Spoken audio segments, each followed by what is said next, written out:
Yang ada kasta ni agama Hindu. Agama Hindu ada kasta. Kasta dalam Hindu ni, kalau kasta paria paling rendah, dia minum cawan ni, kasta lain tak boleh minum dah cawan ni. Rumah pun tak boleh masuk, kenduri tak panggil. Kalau kasta paria nak jadi tukang masak pun tak boleh. Untuk kasta tinggi, masakan dia dianggap najis. Satu-satunya agama yang melakukan diskriminasi manusia paling dahsyat. Tuan-tuan pernah pergi ke India? Saya pernah pergi. Kebanyakan mereka tak ada rumah, tidur di atas ni, merata-rata jalan ni. Saya sampai Delhi tengah malam, saya pergi India ke sebulan. Tengah malam tengok ni, tidur ni, penuh manusia tidur. Dia orang ada 1 bilion, 1 point berapa bilion rakyat dia tidur. Kita bangun pagi, semua dah habis. Manusia sayup mata mandang ni tidur, tak ada rumah. Tidur pakai lapik-lapik kotak itu tidur. Tapi yang penting itu pun boleh ada anak. Itu keajaiban luar biasa. Itu cerita lain, itu dia punya seni India, tapi cerita lain.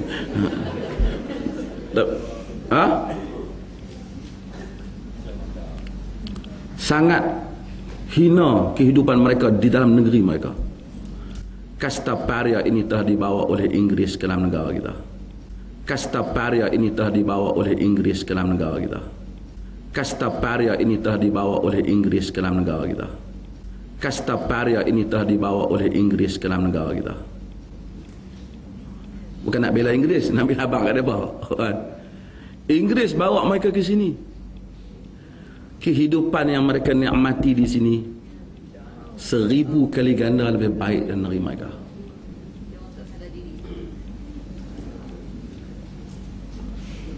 Seribu kali ganda lebih baik dan negara mereka. Negara mereka merempat naik bas, tak pakai baju, tak pakai seluar.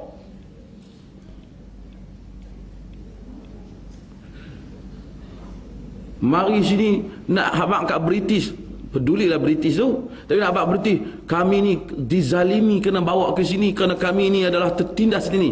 Fikirlah kau tertindas. Fikirlah kau tertindas. Bahkan kau kadang-kadang lebih-lebih, kau buat ni kuil-kuil ni tak ada lesen. Itu pun kadang-kadang orang Melayu ni macam tu jaga hati orang. Tanya dia, orang Islam yang hidup di India, apa kenikmatan yang kau bagi? Kau runtuhkan Masjid Babri, kau bunuh orang Islam, kau rogol wanita-wanita di Kashmir, kau bunuh orang Islam di Kashmir. Ada kami bayar dengan harga yang sama untuk kau? Paling bawah tu adalah dikenali sebagai the untouchable. Kalau ikut kitab orang Hindu ni, kalau yang untouchable, kalau bayang-bayang dia tersentuh Brahmin, bukan dia sentuh kulit, tidak. Bayang-bayang orang touchable tersentuh Brahmin, Brahmin itu akan menjadi tidak suci.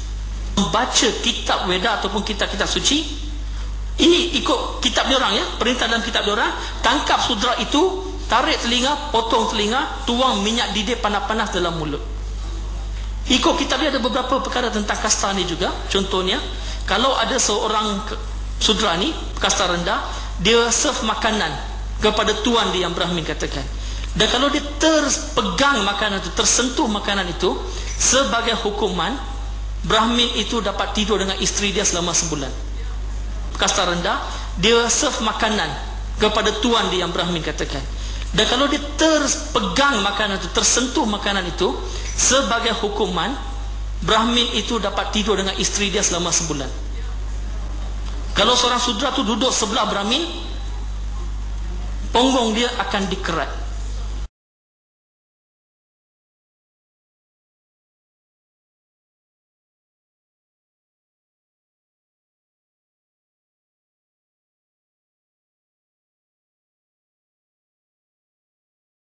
Tidak ada satu pun kawasan pilihan raya di Malaysia ini di mana kerusi sama ada Dewan Negeri ataupun Parlimen majoritinya kaum India. Mereka ada undi seperti orang lain, tetapi mereka kena ingat kemenangan mereka adanya peranan golongan minoriti oleh kerana orang Melayu berpecah belah. Kalau orang Melayu tidak berpecah belah, mereka tidak ada peranan. Undi mereka tidak signifikan. Undi mereka tidak signifikan. Undi mereka tidak signifikan. Cuma undi mereka menjadi signifikan kerana orang Melayu berpecah. Dan inilah yang kita nak orang Melayu sedar. Kalau orang Melayu kembali bersatu, golongan minoriti ni tak usah nak tunjuk act lah. Walaupun kita hormat mereka sebagai rakyat Malaysia, tapi jangan nak mengada-ngada. Sedarlah sikit di mana bumi dijunjung dan langit dijunjung dan bumi dipijak.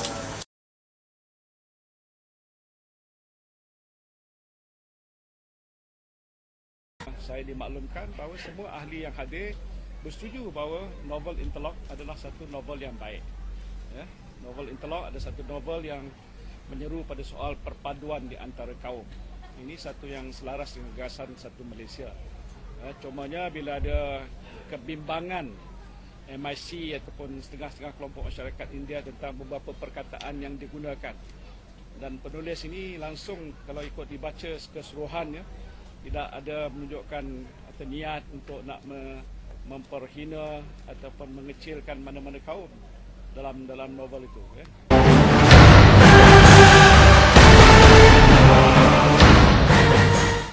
We must get the book Interlock in the correct perspective lah, when we read it. This is a historical novel. And it is written during the period of 1910, at that time. Some of the words may be sensitive in the present day context. But at that particular time, it conveys what it was intended by the author. So maybe some of these sensitive words, they may want to think of how to make it less sensitive. But in general, we would say that this book do convey a very important message of the early, I would say, immigrants coming from India, China to Malaysia. And it also, I would say, promote racial integration and harmony, how rakyat of different races work together.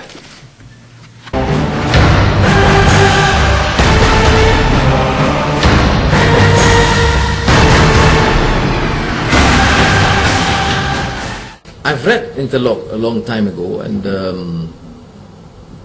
I've not sensed any sort of racist tendency. I mean, I read it as a novel. Frankly, it's not a great novel as such, in my estimation, but reasonably good one.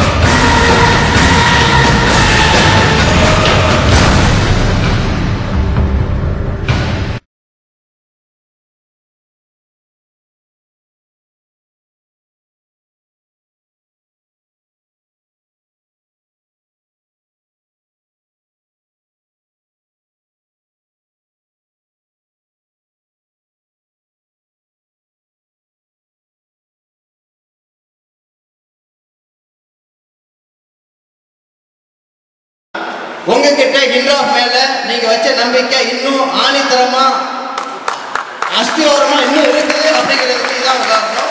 நீங்க சரியான இடத்துக்கு வந்திருக்கிறீங்க. இன்ட்ராப்பை பார்த்தீங்கன்னாங்க very simple. அன்னைக்கு கோலாலம்பூர்ல எதுக்காக போனோம்? 18 கோரிக்கை. அந்த 18 கோரிக்கையை நிறைவேற வரைக்கும் கடைசி வரைக்கும் யார் விடாம கைப்பிட பிடிச்சிருக்கிறானோ அவன் தான் இன்ட்ராப். பாதியில ஓடி போய் அம்மா காலையும் தேசிய காலையும் கீழே விழுந்து மண்டிக்கிட்டு எனக்கு 18 கோரிக்கை இல்லை, 10 கோரிக்கை தான், 18 கோரிக்கை இல்லை, 5 கோரிக்கை தான் சொல்ற கோழைகள் இல்லை என்றான். நம்ம அன்னைக்கு அனுபவிச்ச அந்த வேதனை சாதாரணமா குப்பையில தூக்கி போட்டுட்டு போறதுக்கு நம்ம இல்லைங்க ஆளு. அன்னைக்கு அனுபவிச்ச வேதனை அதுக்கு ஒரு பலன் இருக்கணும். அன்னைக்கு 8 மணி நேரம் கோலாலம்பூர் போய் கலக்கணும்னா எதுக்காக கலக்கணும்? போய் அம்மா காலில் விழுறதுக்கா, போய் டிஎம்பி காலில் விழுறதுக்கா, போய் பாஸ் காலில் விழுறதுக்கா? கிடையாது. நம்ம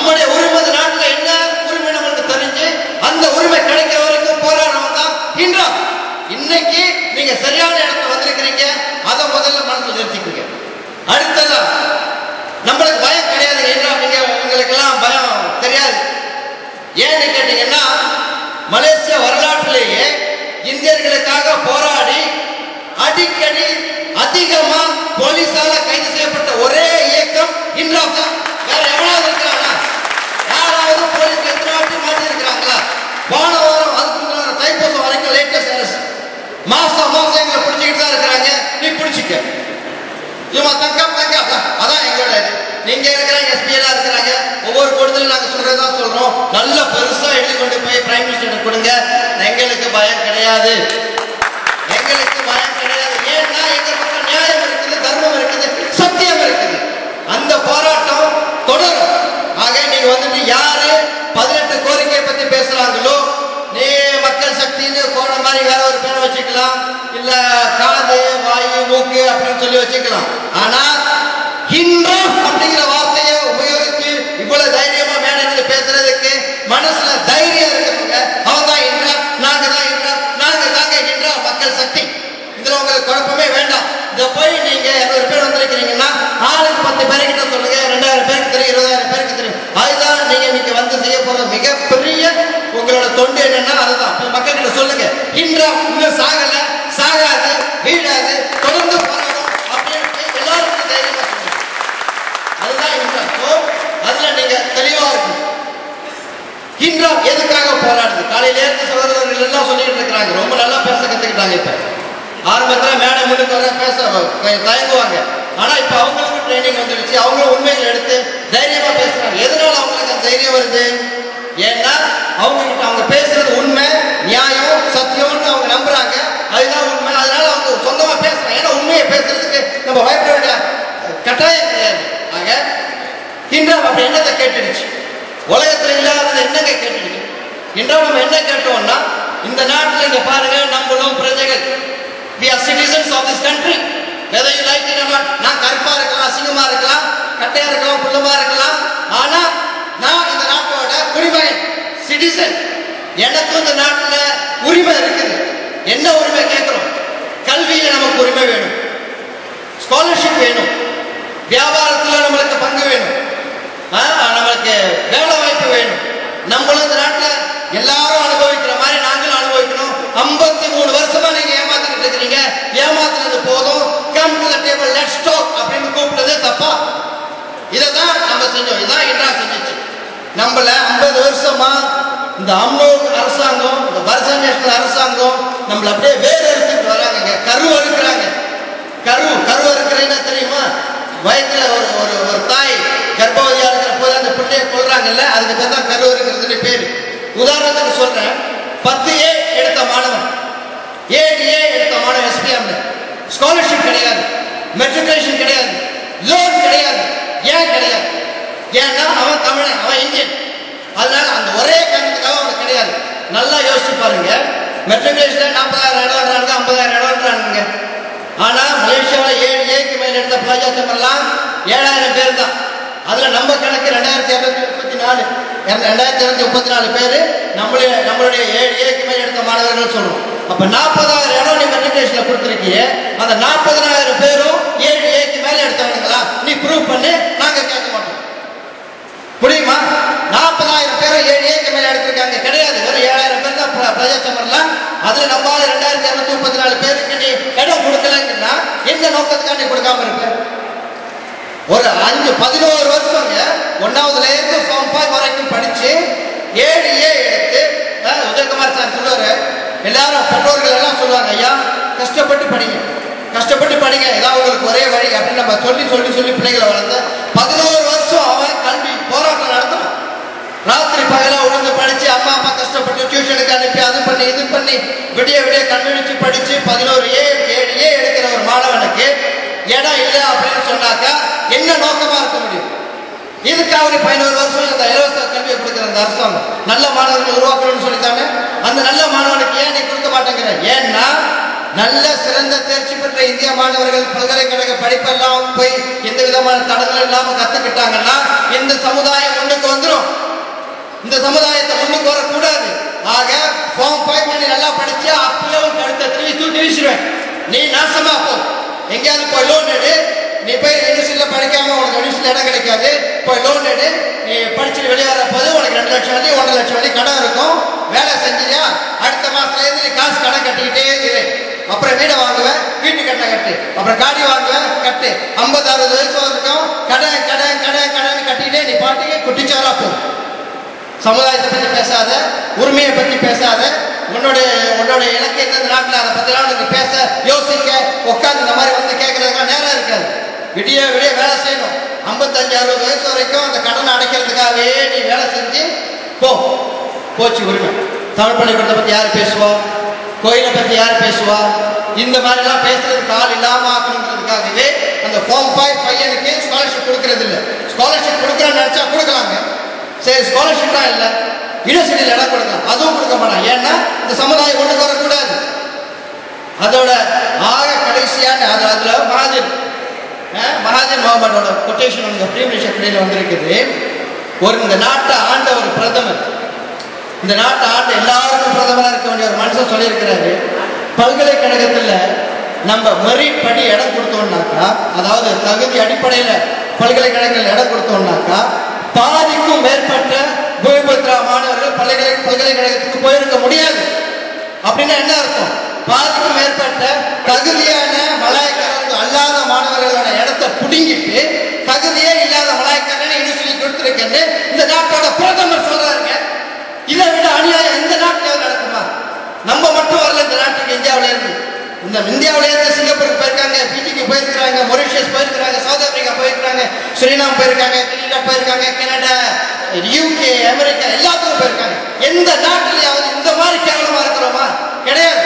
ஏன்னா அங்க உள்ளவங்க சரிநிகரான வாய்ப்பு நமக்கு கொடுக்குறாங்க, அவங்க சரிசமமா முன்னேறி வராங்க. ஆனா இந்த நாட்டில் மட்டும்தான் நம்ம முன்னேறக்கூடாதுங்கிற ஒரு கெட்ட நோக்கத்தோட, ஒரு அருவருப்பான திட்டத்தோட இந்த அரசாங்கம் 50 வருஷமா நம்மள ஏமாத்திட்டு வந்திருக்கிறாங்க. அதை தட்டி கேட்கறதுக்காக வந்ததுதான் இந்த இன்ட்ராக்ட். நம்ம எந்த நேரத்திலையும் முன்னேறக்கூடாது, எப்பயும் நம்ம தாழ்ந்தவங்களாவே இருக்கணும் அப்படிங்கிற ஒரே காரணத்துக்காக இடையில வந்ததுதான் இந்த இன்டர்லாக்ங்கிற ஒரு நாவலை பத்தி இப்ப எல்லாரும் கேள்விப்பட்டிருக்கோம். இந்த மணியம் அப்படிங்கிறது ஒரு சாதாரண கதாபாத்திரம் மாத்திரம் கிடையாது. அந்த புத்தகத்தை பொறுத்த வரைக்கும், இன்டர்லாக் பொறுத்த வரைக்கும், Maniam bukan sekadar seorang kota sahaja. தெரியுமா? அவர் bukan satu கேரக்டர். அவர் மலேசியாவில் உள்ள இந்தியர்களிடம் பிரதிநிதிக்கிறார். அந்த புத்தகத்தை பொறுத்த வரைக்கும் Maniam is representing every Indian in this country. அவர் எப்படி நம்ம நாட்டுக்கு வந்தாரா? ஆடு மாடு மாதிரி, யார் உங்க அப்பா எங்க அப்பா நம்ம தாத்தா பாட்டெல்லாம் ஆடு மாடு மாதிரி அப்படியே நெரிசல் அடிச்சுக்கிட்டு போட்டி போட்டுக்கிட்டு கப்பலில் வந்து ஏறினாங்களாம். ஏறி வெள்ளக்காரன் காலில் விழுந்து கிடந்தாங்க. அப்படியே பயமா, நம்மளுக்கெல்லாம் பயம். வெள்ளக்காரனை பார்த்தா பயந்துருவாங்களாம். அவன் காலில் விழுந்து அவனோட எப்படியாவது அடிமையா நம்மளாங்க அடிமை. 5000 வருஷம் வரலாறு, சரித்திரம், பாரம்பரியம் நம்ம கிட்ட இருக்குதுங்க. ராஜராஜ சோழ காலத்துல இருந்து தளபதிகள் எத்தனையோ தளபதிகளை உருவாக்கி அரணூறு புகழூர்னு நம்ம எத்தனையோ காவியங்களையும் சரித்திரங்களையும் வெற்றிகளையும் படைச்சுக்கிட்டு 5000 வருஷம் நம்மளோட சொந்தங்க. நம்மளோட வீரத்தை இவனுங்களுக்கு தெரியுமா? நம்ம வீரம் என்னன்னு இவன் சொல்றான். நம்ம வெள்ளக்காரன் காலில் போய் பயந்து நடுங்கி அப்படியே கூடி குறுகி கீழே கிடந்தோமா? இதை நம்ம பிள்ளைங்க படிக்கணுமா?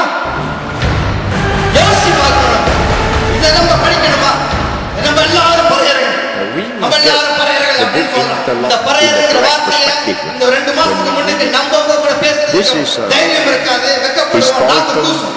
இன்னைக்கு மலாய்க்கார சீனா அத்தனை பேரை பறைய பறைய பறைய பறைய பறையன்னு அந்த இடத்துல பேசுறீங்க. இந்த பாடம் பள்ளிக்கூடத்துல ஃபார்ம் 5 வந்துச்சுன்னா உங்க பணம் கூட படிக்கிற மலாய்க்கார நம்மளை பார்த்து பறைய But at that particular time, it conveys what he was intended by the author. So maybe some of these sensitive words make it less sensitive. But in general, we would say that this book will convey a very important message of the early, I would say, England and it also, I would say, promote racial integration and harmony that forces work together.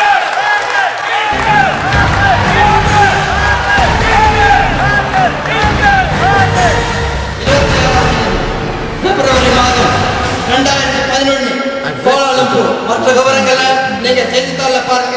எங்களுடைய webpage இருக்கு www.humanrightsparty.malaysia. கண்டிப்பா பாருங்க. எதை பார்க்குறீங்களோ அதை பார்த்து உங்க SMS வந்துச்சுன்னா 25 நம்ம எப்படி ஃபாலோ பண்ணோமோ, என்ன நெருப்பு இருந்துச்சோ, என்ன உத்வேகம் இருந்துச்சோ, என்ன வேகம் இருந்துச்சோ, என்ன விவேகம் இருந்துச்சோ, என்ன வீரம் இருந்துச்சோ, அதே வீரத்தோட நம்ம மறுபடியும் இந்த அரசாங்கத்தை காட்டி ஆகணும்.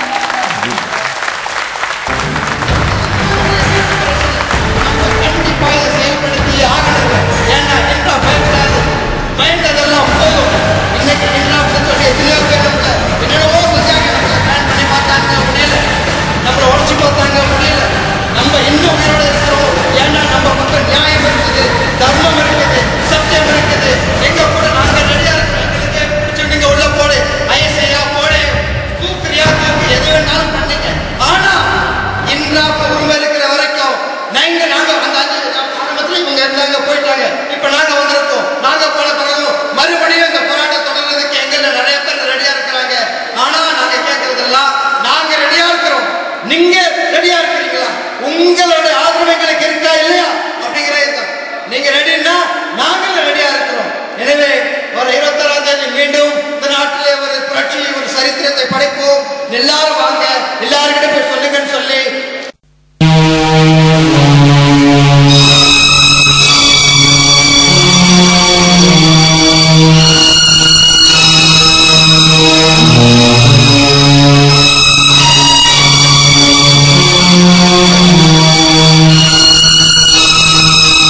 தோல்வி நிலையென நினைத்தால் மனிதன் வாழ்வை நினைக்கலாமா?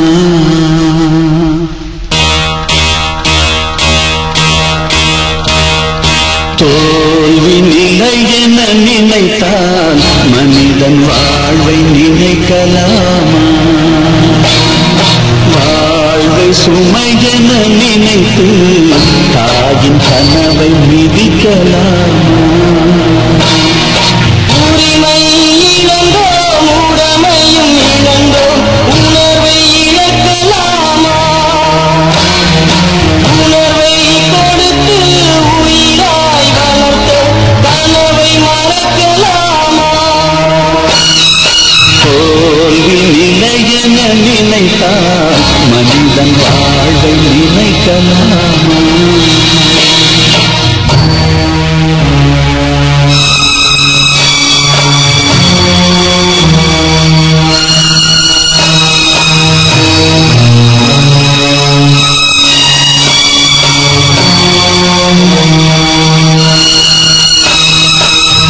விடியலுக்கில்லை தூரம், விடியும் மனதில் இன்னும் வேண்டாரம். நெஞ்சம் முழுவதும் வீரம் இருந்தும் கண்ணில் இன்னும் வேண்டாரம். உரிமை இழந்தோம், உடமையும் இழந்தோம், உணர்வை இழக்கலாமா? உணர்வை கொடுத்து உயிராய் வளர்த்த கனவை மறக்கலாமா?